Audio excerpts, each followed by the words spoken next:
Hi, I would like to welcome our guest to another episode of the Islamic Dilemma Show. I'm your host, Al Fadi, and with me today, my special guest, Bill Warner. Bill, how are you? Delighted to be here.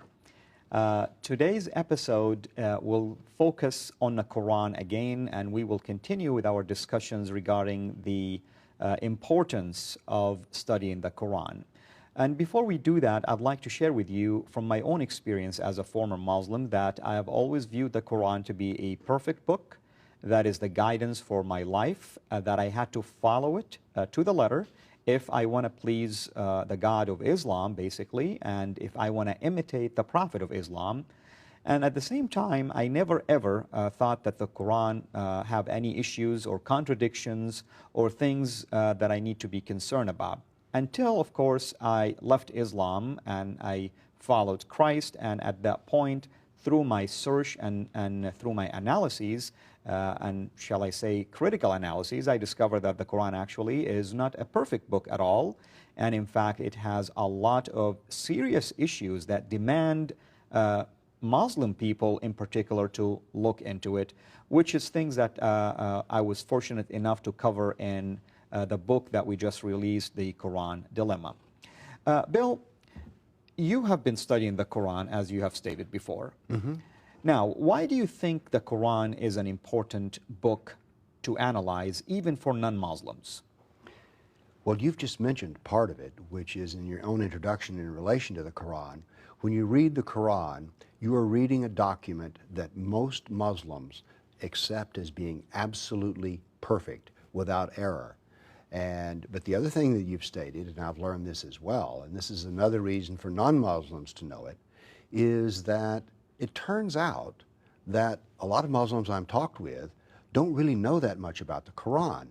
Now, what is ironic is that most non-Muslims think when you ask a Muslim, not only is the Quran perfect, but there's this weird thing that everybody presumes that every Muslim knows the Quran perfectly.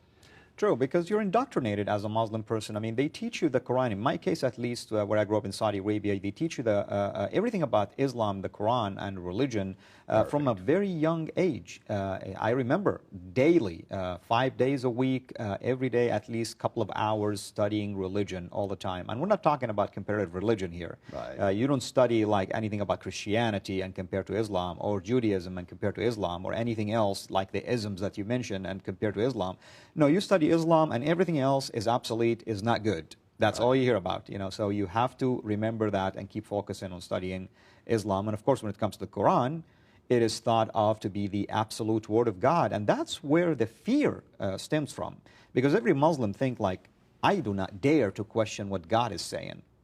Yet really, in reality, when you look at what God is saying in this book, actually we as humans can say much better. Well, we can certainly say it with less contradiction and with better order so that it's logical. True. Now, what about the importance of studying the Quran, for instance, when it comes to Sharia law? Well, Sharia, which we will discuss later, is really based on two things. One is the Quran, Allah, and the other is the Sunnah, or the practice of Muhammad.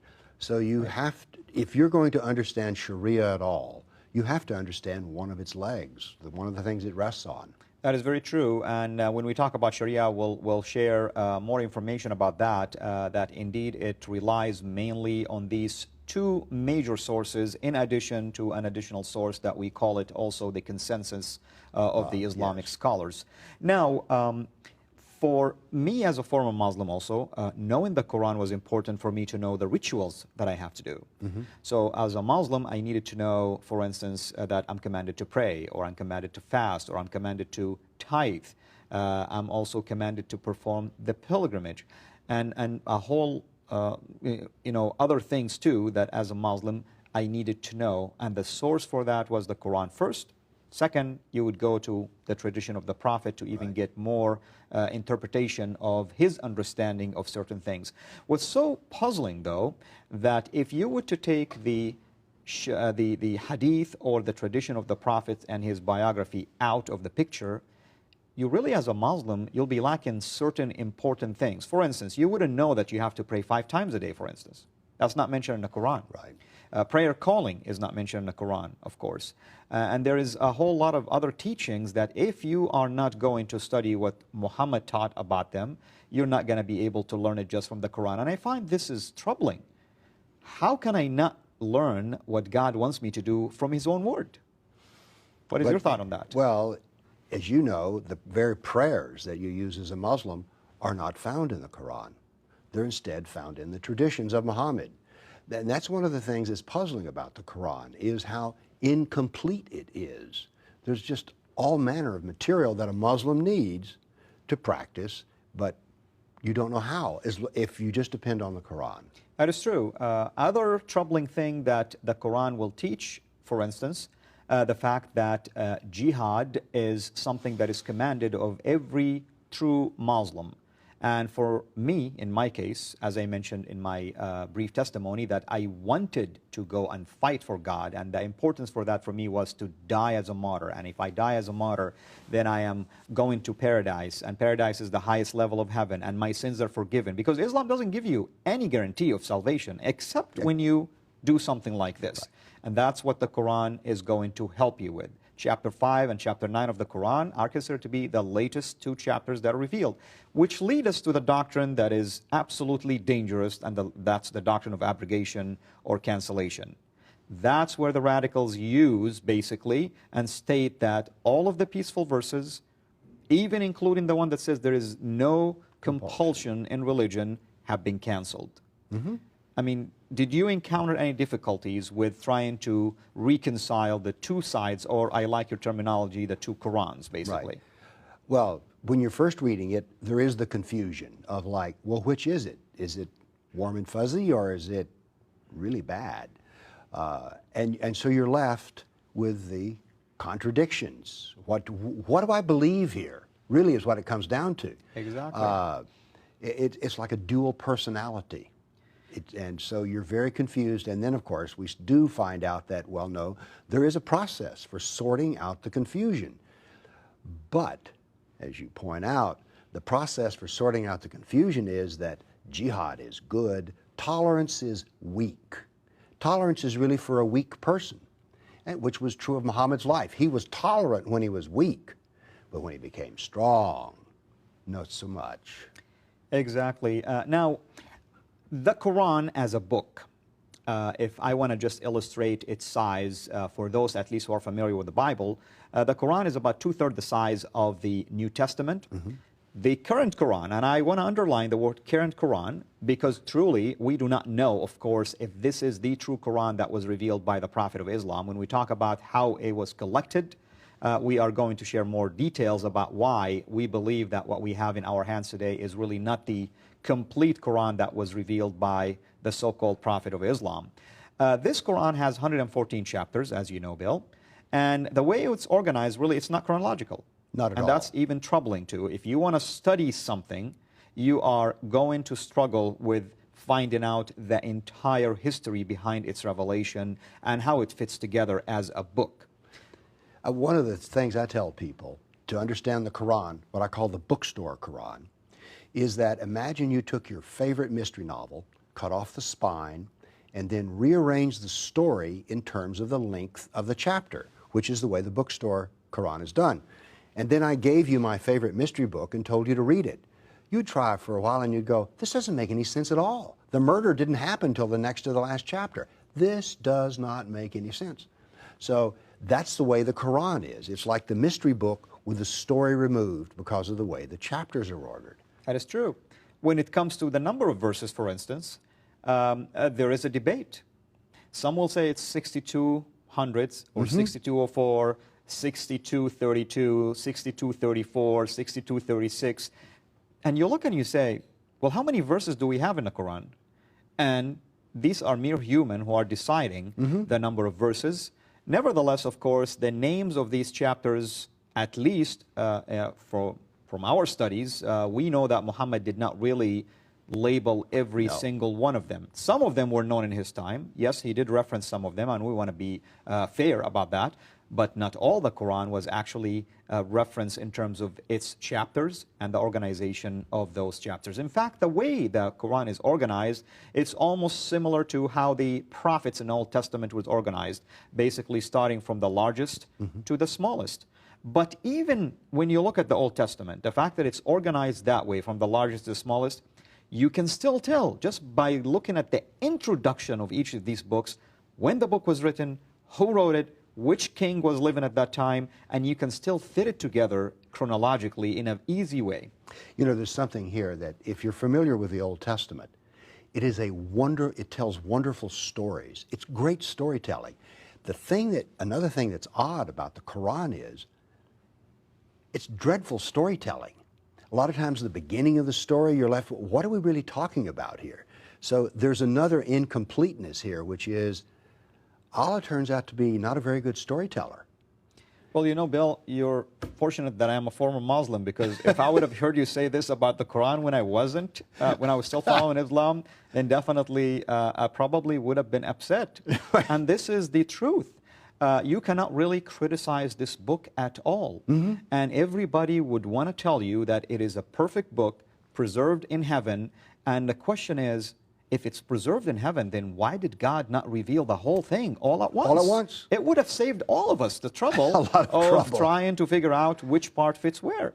In fact, you know, you mentioned yesterday that there were some troubling issues with you, at least, when you're trying to read the Quran in terms of its cohesiveness. Can you elaborate further on that?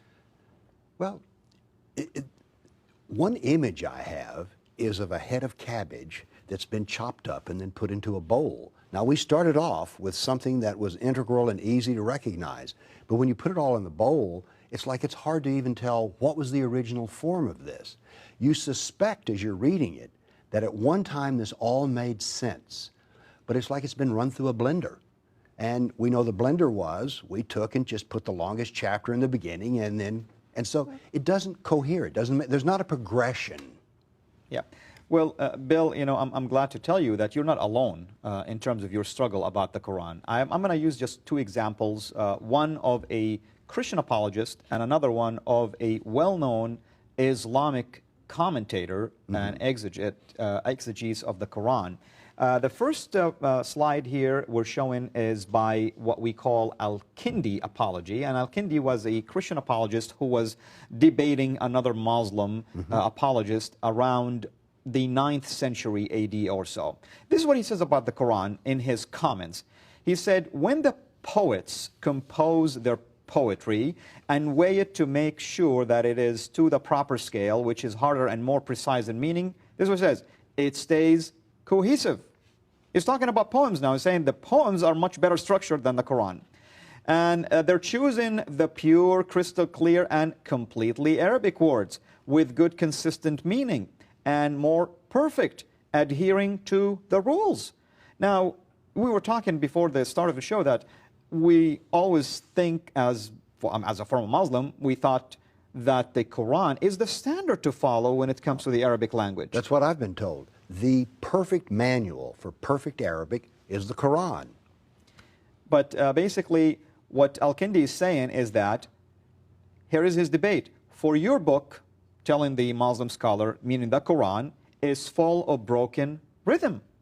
Is that what you experienced when you were reading it? Well, of course, I don't read Arabic and don't read the rhythm, but I want to point out to the studio audience who may not be aware of the fact, this talking about poetry is very important, because to the Arabs of Muhammad's day, to be a poet was to be a person of stature, and to be good at it was like it was an incredibly important part of the culture. So since poetry does not figure so heavily in our culture, some people may think, wow, the poetry, what difference does that make? But for the Arab, particularly of Muhammad's day, this was overwhelmingly important. That is absolutely true. And you know, Bill, we will continue with our discussion after a brief break. Pressure slowly building. An explosion that shocked the world. A coastline forever changed. The oil impossible to remove. Nothing could destroy it until the source was found, until that source was sealed. To uncover the source of Islamic terror, read The Quran Dilemma, Islam Unplugged.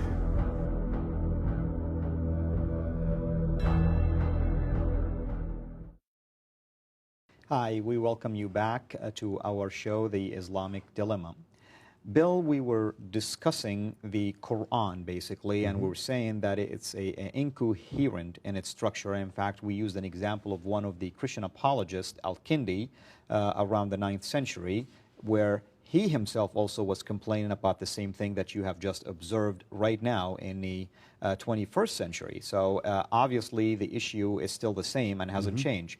Now, at least someone say that you're using an example of a Christian who is, by the way, was an Arabic-speaking Christian. And you say, well, he's biased, he has an agenda, he hates Islam, you know, blah, blah, blah, and all these things. Well, that's fine. How about if we use an example from one well-known Islamic scholar, commentator of the Quran? That's basically one of his profession, basically, to study the Quran, to analyze the Quran, to interpret the Quran, and to write commentaries on it. His name is Al-Razi, Abu Bakr Al-Razi, and he's well known. He's like a household name. In fact, anytime you mention Al-Razi, most people at least recognize his name, even if they didn't know his work. This is what Al-Razi was saying, and we're going to show this slide also on the screen. He said, complaining, by the way, about the challenge of the Quran. Remember this? You know, in one of the previous episodes, we said that the Quran challenges people to come up with a surah, a chapter like it, meaning you can never come up with anything identical. So he was really aggravated by this challenge. And this is what he said. He said, if you want one like it in terms of better words, we can get you 1,000 like it. I mean, in other words, he's saying it is piece of cake. I can do it. I mean, it's doable. It's not a problem at all. Now, this is very powerful when you hear someone of his stature, basically, and his position, agreeing with the rest of us that this challenge is just a challenge that is worthless. That means nothing, basically. In fact, he even struggled with the fact that the Quran calls itself to be a miracle by itself.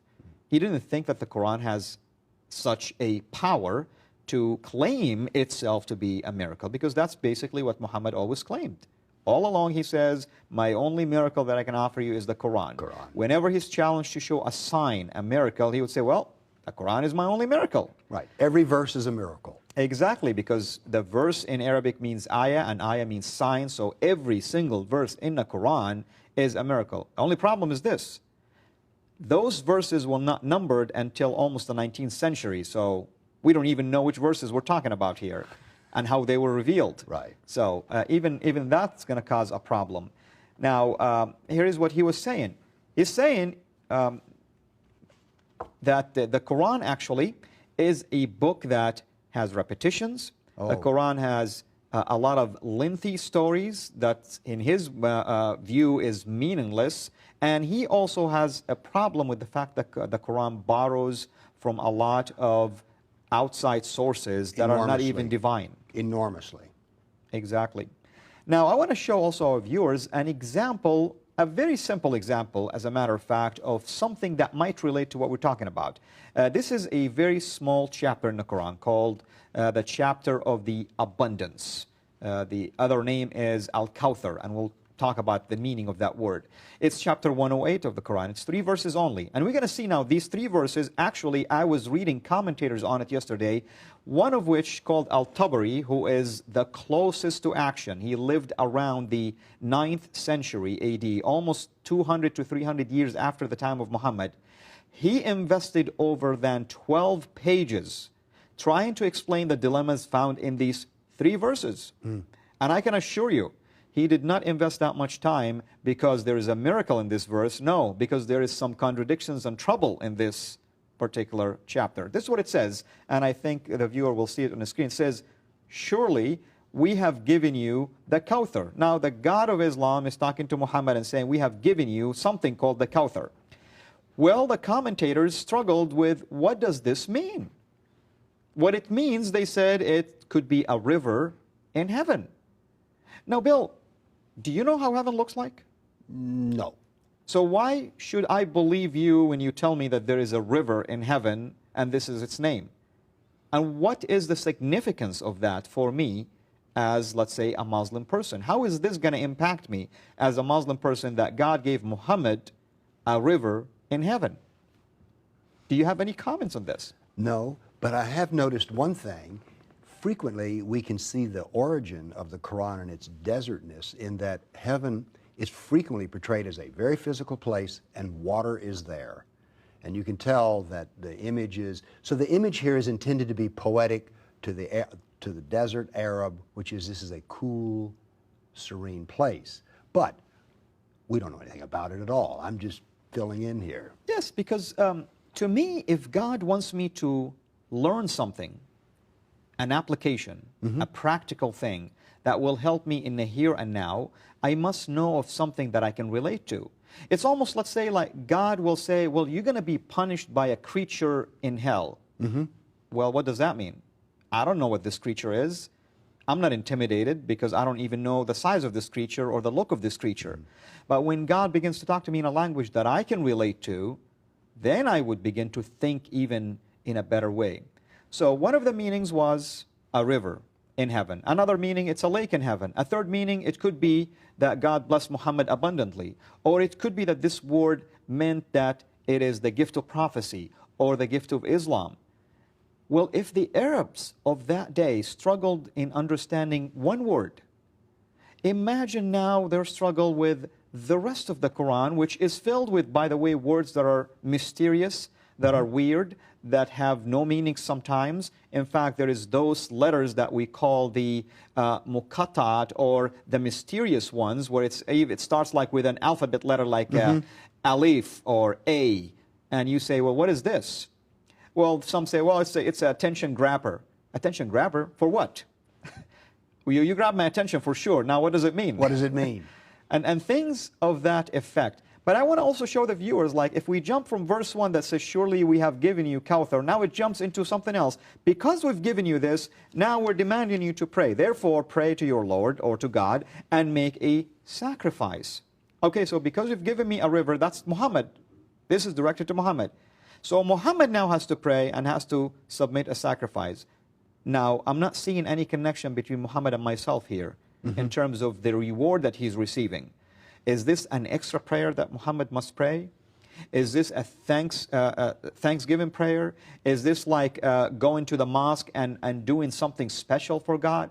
And if Muhammad did all of that, what have I learned from what Muhammad have done? Basically what you're saying is that these first two verses don't make any sense or have any application. Absolutely no application, no coherence here. And if we read it, we don't even understand the meaning behind this whole story, as a matter of fact. All we learn that Muhammad basically, as he has done before, is trying to basically exhibit himself to everyone around him that he is such a special prophet, that he has these amenities in heaven. In fact, in his claim, when he was asked about this river, he said, well, when I ascended to heaven, I asked the angel who was guiding me about a beautiful palace that has a river next to it, and the angel told me that, well, this is a secret that God is preserving for you. Well, it's no secret at all now. We all know it. So where is the secret in here? Right. And the thing that's also the most intriguing to me about this surah is that at least the first two in some vague way are poetically nice, but then in the third verse, surely your enemy. We've gone from all of a sudden there are enemies. Exactly, because that's a good point. In verse 3, as ladies and gentlemen, you can see, there is a curse in here. So there is blessings for Muhammad, and the almost attached to that blessing is a curse against the enemies. And you know, I really want our viewers to know. Well, this is one of the reasons that when you first read the Quran, you're like, what? We're going here for blessings and stuff, and now then we're cursing enemies? And this is basically a and this is only standard theme in the Quran. Exactly. And this is just a sample, a taste of what the Quran is all about. It's always separating two groups. Yes. Muslims and everybody else. And they're cursed. And they are cursed. Now, this is quite a difference between this and what the Bible says about love your enemies, for instance. Now, that's peace right there. At least it would have been nice to say something like, surely your enemy will be envious for seeing these blessings, you know. I can understand, well, you know, there is blessings and you want the enemy to at least be attracted to it. But why curse the enemy for something that, what is the problem here? I mean, what is the, I should say, the crime that the enemy have done? Exactly. And by the way, once again, for a book that's supposed to be so perfect, how come we're having to ask this question? Why doesn't it explain to us about the enemy? And as I mentioned, you know, I want my viewers, especially those who can read Arabic, which is unfortunately, you know, not a whole lot of people will understand what the Arabic is saying, nevertheless even speak the language. You will see that only one commentator alone, Al-Tabari, invested pages on trying to explain such simple, small, 3-verse chapter that you would expect to at least grasp just by hearing it. And even people who heard it struggled with it, because there is so many people that ask Muhammad about this particular name, Al-Kawthar. The other thing is that as a mathematician, we can do a long derivation that takes a lot of work, but we wind up with an answer. For all of this work this scholar did, he never came up with the answer. That is exactly He left you with true. a menu. Exactly. And when you study really the commentators, the classical commentators of the Quran, you always see multiple opinions. It'll always start like, the scholars have differed on the meaning of this. And then you see pages. And then at the end it would say, and God knows best. Allah knows best. God knows best. Well, we know that God knows best, but if God wants us to know something, then why would He reveal it to us? If He revealed it, my understanding that He wants me to learn something from it. Exactly. But it's not so revealed. That is true. Now, I want to, you know, we're almost approaching the end of the show, and I want to talk briefly about another problem found in the Quran that's called the variant text of the Quran. And I want you, Bill, to just try to maybe explain to me your understanding of the variant text of the Quran. For instance, we addressed this in our book, The Quran Dilemma. What was your impression about that? Well, my first story is there is no variation. That's the big story. But when you start reading the hadith, the traditions, you discover there were all kinds of fights and fussings about what was in the Quran, what was the right way to do it. So at first you're told everything's perfect.